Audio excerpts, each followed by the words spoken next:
जंगल में हाहाकार मचा हुआ था। सूरज अपनी पूरी तीव्रता से चमक रहा था, जैसे वह भी इस उजड़े जंगल पर नाराज हो।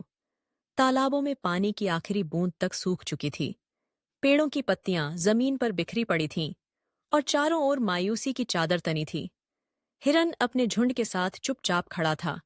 हाथी सुस्त और उदास दिखाई दे रहा था और बंदर भी पेड़ों पर उछलने की बजाय चुपचाप बैठा था।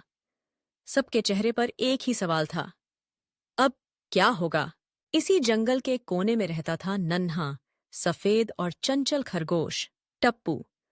उसकी ताजगी भरी आंखें भी आज बुझी बुझी थीं, लेकिन अचानक उसकी नजर जमीन में दबे एक छोटे से बीज पर पड़ी।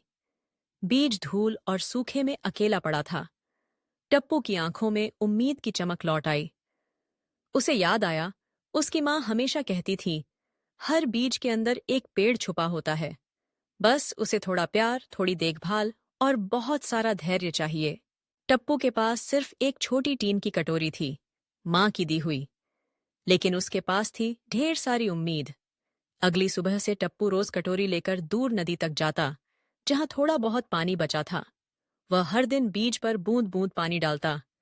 बंदर ने चिढ़ाया, टप्पू, क्या कर रहा है? इससे कुछ नहीं होगा। लोमड़ी ने हंसते हुए कहा, बीज से जंगल कैसे बचेगा? लेकिन टप्पू मुस्कुराकर बोला, अगर मैं कुछ नहीं करूंगा तो कुछ भी नहीं बदलेगा। किसी को तो शुरुआत करनी ही होगी। 7 दिन ऐसे ही बीत गए। 7वें दिन बीज से एक नन्हा हरा अंकुर फूट पड़ा। टप्पू के चेहरे पर अनोखी खुशी थी। बाकी जानवरों की आंखों में भी अब चमक थी।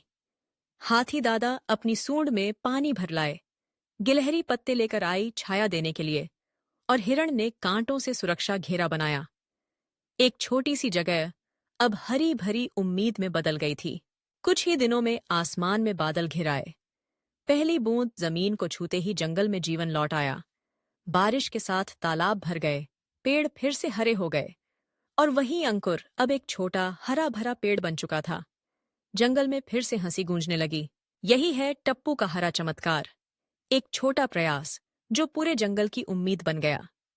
बदलाव की शुरुआत हमेशा एक छोटे कदम से होती है। जब कोई एक उम्मीद जगाता है तो पूरा जंगल साथ आ जाता है।